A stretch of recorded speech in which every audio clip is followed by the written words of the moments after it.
Okay, Alhamdulillah, seperti semua sedia maklum, program kita pun telah berjaya dilaksanakan pada hari Sabtu yang lepas, 2 hari yang lepas. Jadi gambar kat belakang ni adalah gambar rasmi foto group untuk ekspedisi yang telah berlalu.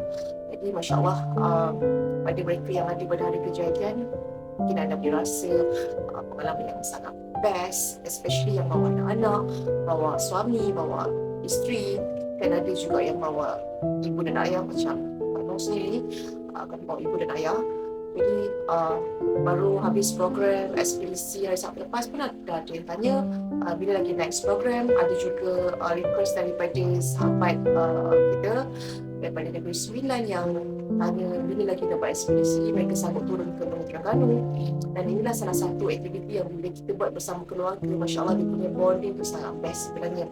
Benda yang susah pun kita akan jadi rasa sangat senang, kan. Mungkin orang yang kita tak kenal pun kita boleh jadi kenal. Maksudnya program outdoor ni sebenarnya satu platform yang kita boleh menyatupadukan masyarakat Malaysia, tak kira berbeza kaum, berbeza agama. So this is not about diri sendiri, it is all about friendship, it's all about families.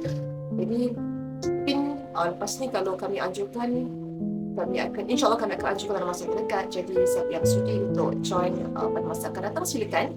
Kami alu-alukan dan jangan serit. Setiap ekspedisi ada berbeza-beza pengalaman. Siapa yang ada partner boleh bawa partner masing-masing. Siapa yang ada kawan boleh bawa kawan. Dan jadi insyaAllah dari semasa ke semasa kami akan kongsikan kepada anda video dan foto kenangan pada ekspedisi lepas. Dan ini sangat-sangat menarik untuk dikongsikan. Jadi mungkin kalau kami masa sedikit untuk edit beberapa video dan gambar, dan insyaAllah jom kita sama-sama berrekreasi pada masa yang sama. Kita menjaga solat, kita menjaga aurat. InsyaAllah tak boleh buat semua, jangan tinggal semua, duduk terus berjasa.